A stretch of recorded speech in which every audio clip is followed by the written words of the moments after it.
ताबिश हाशमी एक ऑफिस की नौकरी करते करते पाकिस्तानी कॉमेडी के बेताज बादशाह बन गए और इनकी राइज की स्टोरी बहुत इंटरेस्टिंग है क्योंकि सिर्फ एक मुलाकात ने इनकी लाइफ बदल के रख दी। अगर वो मुलाकात ना होती तो ताबिश आज भी किसी ऑफिस में बैठे एक गुमनाम जिंदगी गुजार रहे होते। लेकिन ये सब बदल गया उस मुलाकात से जिसने ताबिश को पाकिस्तानी कॉमेडी सीन का सबसे बड़ा स्टार बना दिया। तो ये मुलाकात कैसे हुई और किसके साथ हुई, इसकी स्टोरी मैं आपको बताऊंगी आज की इस वीडियो में। और इसके साथ साथ आपको ये भी बताऊंगी कि अब ताबिश के खिलाफ कौन सी साजिश हो रही है जिससे उनका करियर खराब हो सकता है। तो वीडियो बड़े मजे की है, इसलिए सब्सक्राइब करें और लेट्स गेट स्टार्टेड। ताबिश बचपन से बहुत शरारती थे और बातों में बहुत तेज थे। इवन स्कूल डेज में इनके दोस्त इनको कहते थे कि यार तू बड़ा कॉमेडियन टाइप बंदा है। लेकिन ताबिश ने इस बात को सीरियसली नहीं लिया। उनका कोई प्लान नहीं था फुल टाइम कॉमेडियन बनने का, इसीलिए उन्होंने इंस्टीट्यूट ऑफ बिजनेस एडमिनिस्ट्रेशन से MBA किया और एक मैनेजर टाइप की नौकरी ढूंढना शुरू हो गए। अब एक मैनेजर 1,25,000 रुपए कमाता है और आज ताबिश कई लाख सिर्फ एक एपिसोड से कमा रहे हैं। और उनकी सैलरी में ये जंप आया किस्मत के एक बहुत फनी सीन से, क्योंकि जब ताबिश अपनी स्टडीज कर रहे थे तो उनके एक फ्यूचर फ्रेंड असफर अली जियो टीवी के एक बहुत एक्टिव प्रोड्यूसर थे। उन्होंने जियो एंटरटेनमेंट की कई फिल्म्स डायरेक्ट की और अल्टीमेटली चैनल के हेड ऑफ कंटेंट बन गए। मतलब उनके पास पूरा इख्तियार था शो क्रिएट करने का,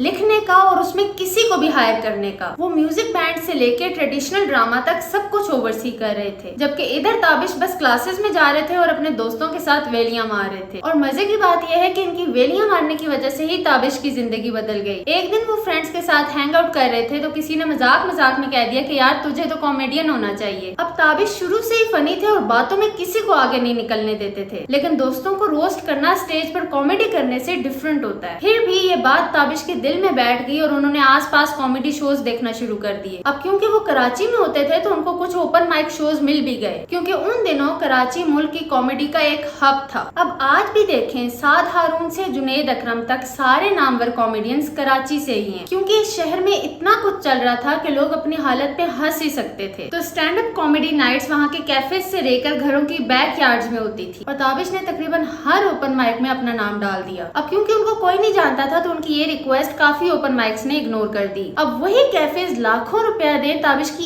एक विजिट का, लेकिन उस वक्त ताबिश नहीं थे। और इस मुल्क में जब आपका नाम नहीं होता तो आपको जानने वाले भी नहीं जानते। खैर ताबिश डिस्करेज नहीं हुए और जगह जगह ओपन माइक्स में ट्राई करते रहे। इवेंचुअली जब उनको स्टेज टाइम मिला तो उन्होंने अपनी पहली अपीयरेंस से ही धूम मचा दी। शो के बाद उनको ना जानने वाले लोग भी उनसे बात कर रहे थे और उनको कह रहे थे कि यार कितना जबरदस्त काम करते हो। और जहाँ कुछ लोग उनको ये बात मुंह पे कह रहे थे, उससे ज्यादा लोग ये बात दिल में ही तस्लीम कर रहे थे कि यार ये लड़का बड़ा फनी है। और इन्हीं लोगों में थे असफर अली। जी हाँ, वही असफर अली जिन्होंने जियो के लिए दर्जनों प्रोग्राम्स और टीवी स्पेशल्स प्रोड्यूस किए। उन्होंने ताबिश को देखते ही सोचा कि यार ये बंदा टीवी पे बहुत जबरदस्त लगेगा। लेकिन मसला ये था कि तब तक असफर अली खुद जॉबलेस हो चुके थे। अब वो जियो के कंटेंट डायरेक्टर नहीं थे और चाह कर भी ताबिश को टीवी पे नहीं ला सकते थे। लेकिन फिर भी उन्होंने ताबिश के साथ मुलाकात की और थोड़ी बहुत बातचीत रखी कि यार कल को इस बंदे के साथ टीवी पे कुछ किया जा सकता है। लेकिन ताबिश ने इस बात पे कोई ज्यादा उम्मीद नहीं लगाई। उनके तो वहमो गुमान में भी नहीं था कि एक ब्रांड न्यू कॉमेडियन के साथ कोई शो भी लॉन्च किया जा सकता है। फिर एक दिन आया कि इन दोनों की वापस मुलाकात हुई। तब तक ताबिश अपना BA फिनिश करके मास्टर्स भी कर चुके थे और असफर फ्रीलांस कैपेसिटी में काफी आइकॉनिक शोज क्रिएट कर चुके थे।